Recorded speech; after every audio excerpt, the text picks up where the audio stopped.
So you want to build a 501st Legion approved clone trooper, but you're not exactly sure how much it's going to cost. I'll break down exactly what I spent building mine and tell you where I got all the parts today on Darth Rage Reviews. Force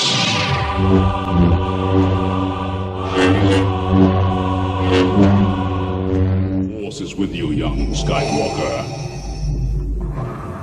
But you are not a Jedi yet. Greetings, Force fans, and welcome to another episode of Darth Rage Reviews, your source for the Force.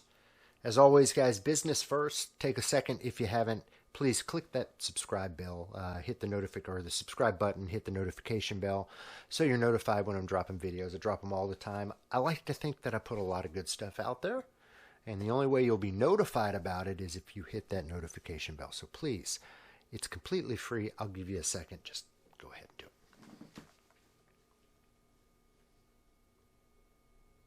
All right, now that we got that silly nonsense out of the way, let's get to the fun stuff, guys. So today, like many days here, we're talking clone trooper armor. Specifically, we're talking about the price of clone trooper armor. And even more specifically, we're talking about how much I spent building my 501st Legion approved clone trooper armor. So this is...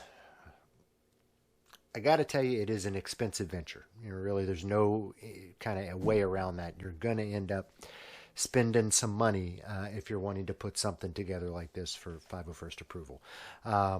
So I figured, why not just break it down for you guys so you guys can kind of know how much I spent on mine.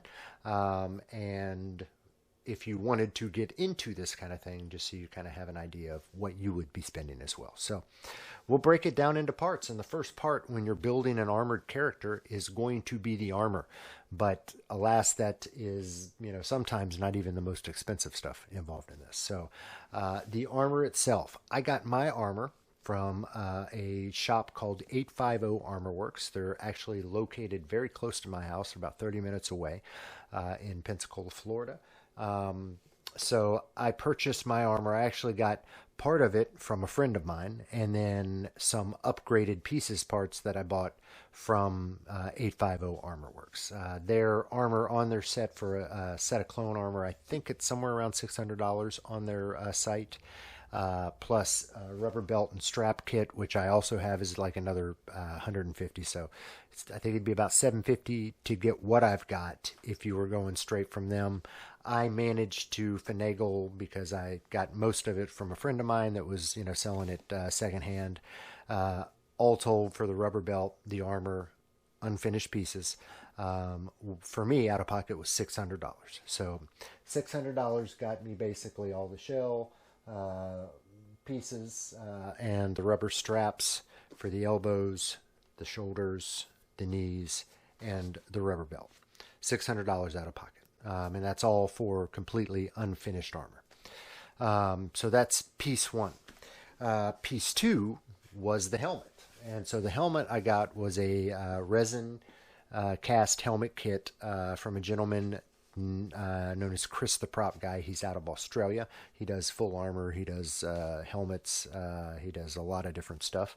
Highly recommend for anybody in Australia or on that side of the world, if you're looking for armor, purchase from this guy, because you're going to get it a whole lot quicker than you would from the States. So Chris the Prop Guy, that was the helmet kit, $200 out of pocket. And again, that was an unfinished helmet kit, so it was just resin cast. I had to, cut out all the cut out the eyepieces, the nose, sand the seam line, finish it off basically, and then prime and paint it myself. And again, all of these materials pretty much are, I say all of them, most of these materials are unfinished that I'm getting. Next up, we'll go down to the feet, and the feet are the Clone Trooper boots. I got my Clone Trooper boots. There's a couple different companies that do it. Crow Props is probably really well known for it. I got mine from Imperial Boots, and Imperial Boots charges right around $125 for a set of Clone Trooper boots. These guys basically open up their runs the beginning of each month. They have a limited number of slots and then ship that stuff out at the end of the month. So you basically kind of jump on the website. It'll tell you when their next opening is. You get in, you pay, and you'll get your boots. Typically it's going to be about a month, maybe 2 months later. So the boots were $125. Next up, you go to the complete opposite end, and that's the neck seal. So the neck seal was $65, and I got that from a place called Dark Side Closet. And you kind of got to reach out to them on Facebook. That's where they're doing their business from. So Dark Side Closet did my Clone Trooper neck seal. Again, there's a lot of different places that offer those. And you don't by any means have to go through Dark Side Closet, but they're all going to run you in that range from $50 to $75. Next up, the gloves. So the gloves that I just got them off Amazon, and I'm not even going to put a link for them. If you wanted to find them, all you got to do is search Nomex, Nomex flight gloves, and they're basically gloves that come up to about here. Very, very comfortable. They ran me about $25 for those. The undersuit, and again, I'm not going to put a link for that. You can really go to any sporting goods store and just get black compression sportswear. Run you anywhere from $10 a piece to $15 a piece. So it was about $30 to get the long sleeve top and the long sleeve pants for that. Then add on top of that for both of the rifles, and I don't know if you can see them very well, but they're both back there. I've got the DC-15 S and the DC-15A, and both of those are 3D files from Galactic Armory, and it ran me approximately $200 to get both those. And again, that's all unfinished for all this stuff. So add to that approximately $200, and that's probably a low figure. I'm going to actually knock that up to $300. $300 for paint and supplies, and that gets you everything from the strapping, the Velcro. So I just got a big roll of nylon strapping, a big roll of adhesive Velcro. I got a bunch of clip tabs to clip the pieces on. Some people use Velcro. I just use clip tabs for a lot of these pieces. So all told, for the paint, the sandpaper, the Bondo, those clips, the straps, the Velcro, for everything, we'll call that $300 for that. And you do the math, and you end up with, looks like about $1,545 to build it myself. So you can also get these things, custom made, and the custom builds, the commission builds are going to typically run you about $2,500. And keep in mind, that's $2,500 just for the finished armor. That's not for the boots, for the undersuit, for the gloves. You don't get the helmet with that. So yeah, you're looking, at a big investment if you're going to pay somebody else to do it, which you really shouldn't, because it's really not very difficult to do. It's time consuming. There are some skills required, but it's really hard to mess it up, and more importantly, in building your armor, you will learn everything you need to repair your armor, and you will have to repair your armor. Things break, things come unglued, things crack, so why not build it yourself and get the skills required to fix it when it does break? Because if you pay somebody else to build it, when it breaks, you're going to be kind of like, what am I supposed to do? So yeah, it's a big investment.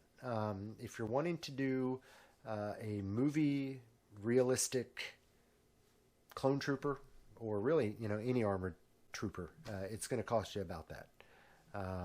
Here's the good news.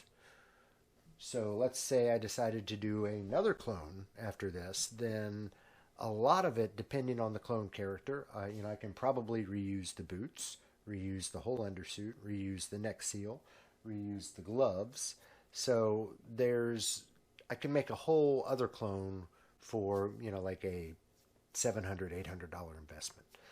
Or if you're lucky enough like me to have somebody, I'm basically working for free armor from 850 Armorworks. So I'm finishing armor, and in return, he's gifting me armor. and I guess he's not gifting me. It's work. I'm doing work. He's paying me. This is a fair trade. So I'm able to basically make a brand new clone for just the cost of a couple little pieces, parts. So yeah, that is, once you have the undersuit and those things, there's things that can swap between the characters, and I like that I can have multiple clones, and then it makes that, let's call it the CPC, the cost per clone. I can bring that cost per clone down. So anyway, I hope that kind of broke it down for you guys. If you want links, there's links to everywhere that I bought this stuff in the description of the video, in case you are interested in, shopping, perusing for any of this stuff. To me, I highly recommend it. There's nothing like putting on a suit of armor. It'll really make you feel like a badass. And I look forward to taking this out in public.